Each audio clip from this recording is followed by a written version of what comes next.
Asylum seeker follows. Girl into park. She screams when this happens. Emily enjoyed quiet evenings after class when the sun dipped low and the air grew cooler. The park near her small town was her favorite place to walk, a winding trail lined with tall oaks and scattered benches. That evening the sky was turning orange, the shadows long, the path nearly empty. She adjusted the strap of her bag and slowed her steps, savoring the peace. Then she heard it. Footsteps. At first faint, like a second rhythm behind her own, then steadier, matching her pace. She glanced over her shoulder. A man trailed behind her, just far enough not to seem accidental. His jacket looked worn, his hair a little unkempt, his eyes focused straight ahead. Emily faced forward again, her chest tightening. She quickened her steps. The man did too. The park's usual comfort now pressed in on her, trees crowding the path, the air heavy and still. She crossed her arms as if that might shield her. The footsteps did not fade. She dared another look. He was closer now, maybe 20 paces. His stride was long, steady, deliberate. Emily turned at the next fork in the path. It was narrower, leading toward the pond, a place she rarely went this late. She hoped he would continue straight. For a moment, she thought he might. Then the sound returned, gravel shifting under his shoes, following her turn. Her throat tightened. She pulled her phone from her pocket, her hand trembling as she held it, though she didn't call anyone. She tried to breathe evenly, but each inhale caught short. A jogger passed from the opposite direction, earbuds in, oblivious. Emily felt a rush of relief, but the man behind her slowed, allowing the jogger to pass, then continued after her. She gripped her bag tighter, knuckles white. The pond shimmered in the fading light, but its stillness only deepened her unease. The path curved sharply, and when she looked back again, he had shortened the distance. 10 paces now. His face unreadable, his focus fixed. Emily's heart pounded against her ribs. The calm walk she had begun had turned into something else entirely, something she couldn't yet name. But she knew she was no longer safe.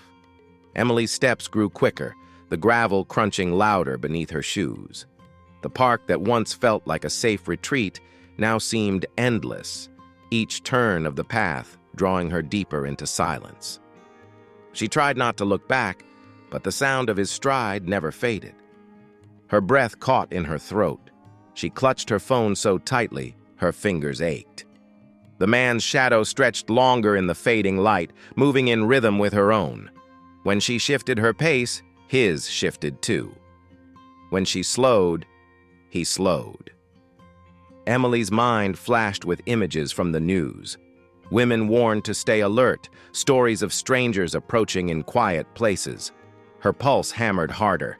She veered off toward a side path, narrower and covered with leaves, hoping it might break the pattern. But then she heard it again. A steady step, the crunch of leaves just behind. She turned her head sharply. He was still there, his eyes fixed on her, his face unreadable. Emily's throat tightened, her breathing shallow. She adjusted her bag on her shoulder, pulling it close as though it could shield her. The man's jacket swung slightly with each stride, his hands hidden deep in his pockets.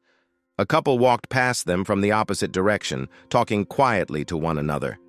Emily's eyes darted to them, desperate for connection, but they kept their gaze forward, passing without pause.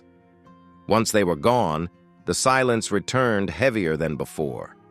The path dipped under a canopy of trees. Branches swayed overhead, blocking out the last of the orange light.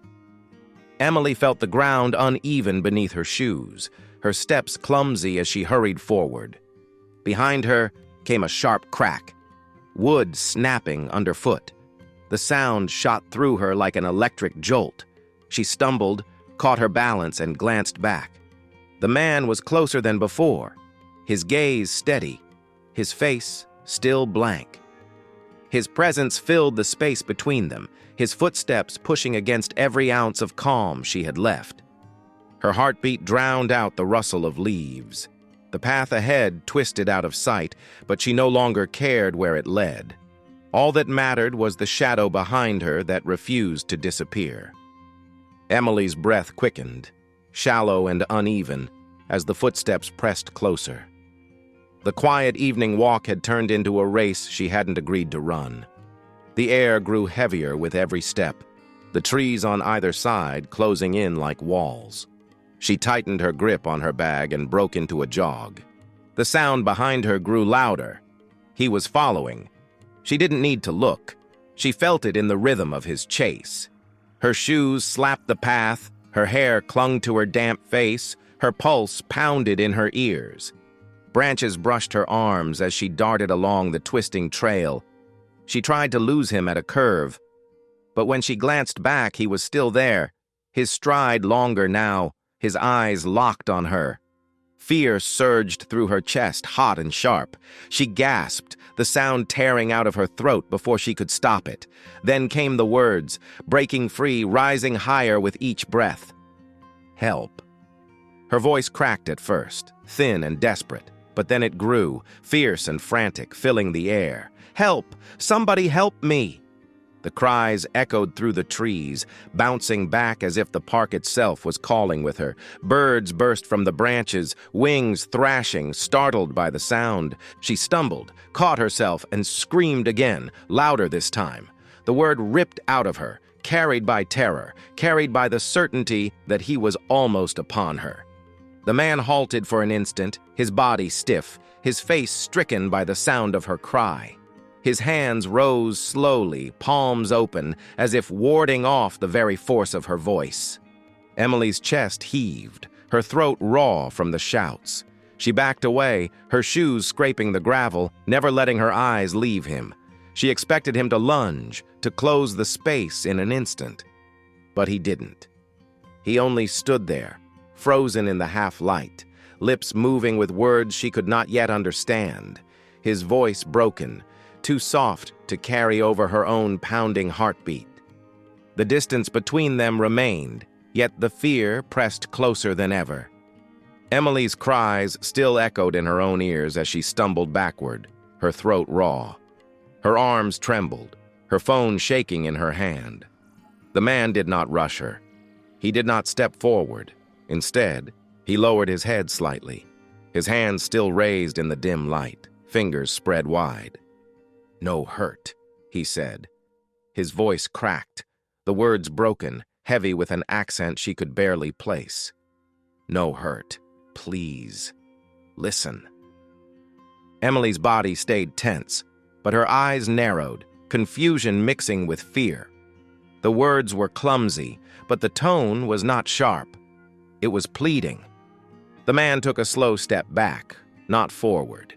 He pressed a hand to his chest, then gestured toward her, then back to himself, his movements uncertain, almost desperate. Emily's breathing slowed only slightly, but she kept her distance. The park was silent again except for her heartbeat and the faint sound of his voice, struggling with English that seemed to fight him at every syllable. She caught a look in his eyes then, not anger, not menace, but something else entirely, a heaviness, a weight she could not name. His brow furrowed as if he was searching for words and failing. Then he did something that froze her where she stood. His lips moved again, but this time no words came. Instead, a sound rose, low and trembling. A tune, soft at first, carrying through the trees. Emily's breath caught. It was the same melody she had been humming absent-mindedly on the trail earlier, when the evening still felt safe. She had thought nothing of it then, just a small comfort to herself as she walked. Yet here it was, carried on the voice of the man who had frightened her so badly. The same notes floating back to her through the dark. Her grip loosened on her phone. She stared, trying to make sense of what she was hearing. His eyes stayed fixed on her, filled with urgency, as if the tune itself was all he had left to explain. The sound wavered, cracked, but continued. And with each note, Emily's fear gave way to a strange, unsettled wonder. Emily stood frozen, the faint tune weaving through the still air. The man's voice cracked as he hummed, but the melody was unmistakable. It was the lullaby her grandmother had sung to her as a child, the very same she had been humming without thought only minutes earlier. Her mouth went dry. The fear that had clutched her so tightly began to shift, replaced by something she didn't yet understand. The man lowered his hand slowly, pointing to his chest, then to her, his eyes bright with emotion. He spoke again, broken words tumbling out. "My mother, sing this." Emily's knees felt weak. Her breath caught in her throat as the truth reached her all at once. He hadn't been chasing her to harm her. He had recognized the song. That simple tune had carried across the years and oceans, and hearing it again from her lips had pulled him toward her like a thread. His face softened as he tried again, piecing together words. "My mother, gone, you sing, same." His eyes glistened, his voice strained but steady. Emily's tears stung as she lowered her phone. Her fear unraveled into compassion. The man, Yusuf, stood before her, not a predator in the shadows, but a stranger longing for connection in a place where he had none. Her breathing steadied. She wiped her cheek with the back of her hand, ashamed of her screams yet relieved at the truth. Yusuf shook his head gently, as if to say no apology was needed. The look on his face held only gratitude. The park felt different now. The stillness no longer threatened. The pond shimmered in soft light, and the song that had once frightened her became a bridge. Emily took a hesitant step closer.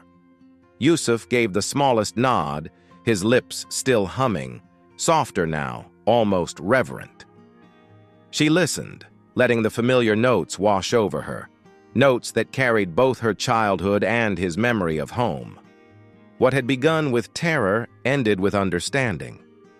In that moment, the cry for help became the first spark of something new, proof that even across fear, silence, and language, a song could bring two lives together.